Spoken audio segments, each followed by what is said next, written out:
Dubai, Mumbai అలా. ముంబై ఇండియాలోనే ఉంటదిరా. ముంబై ఇండియాలోనే, దుబాయ్ పాకిస్తాన్. దుబాయ్ వేరే, దుబాయ్ వేరే, అసలు పాకిస్తాన్ వేరు, దుబాయ్ వేరు, అలా ఉంటాయి. నీకు వరల్డ్ మ్యాప్ అని ఒకటి ఉంటుంది, అది చూపిస్తానే. అక్క చెప్పరా. అదేంటి కేరళలోని హౌస్ బోట్స్ ఉంటాయి. అవునరా, ఎవరు చెప్పారు హౌస్ బోట్స్ ఉంటాయి అంటే? కేరళలో ఎక్కువ వాటర్ ఉంటుంది అంటారా. వాటర్, మళ్ళీ కొబ్బరి చెట్లు ఎక్కువ ఉంటాయంట. అక్కడ మనలా ఉండదు, ల్యాండ్ వాటర్ ఎక్కువ ఉంటుంది, కొంచెం ల్యాండ్ ఉంటుంది. నేల అక్కడ ఉండదా? నేల ఉంటది కాకపోతే వాటర్ ఎక్కువ ఉంటది.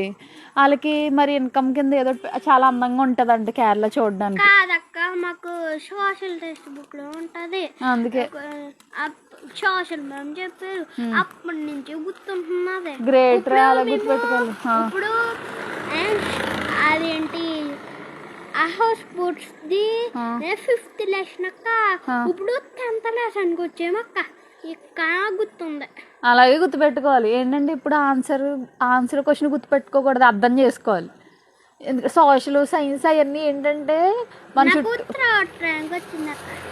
పర్లేదు, ర్యాంక్తో సంబంధం లేదా, నాలెడ్జ్ గుర్తుండాలి మనకి, చదివింది గుర్తుండాలి ఎన్ని సంవత్సరాలైనా. ఇప్పుడు ఎవరైనా వచ్చి హౌస్ బోట్స్ ఎక్కడ ఉన్నాయని అడిగారు అనుకో, ఫస్ట్ ర్యాంక్ వచ్చినోడు చెప్పలేదు అనుకో, అప్పుడు వేస్టే కదా. ఇంకా నువ్వు చెప్తావు కాబట్టి గుడ్ బాయ్ అవుతావు. అప్పుడు అలా గుర్తుపెట్టుకోవాలి, ర్యాంక్తో ఏం సంబంధమే ఉండదు.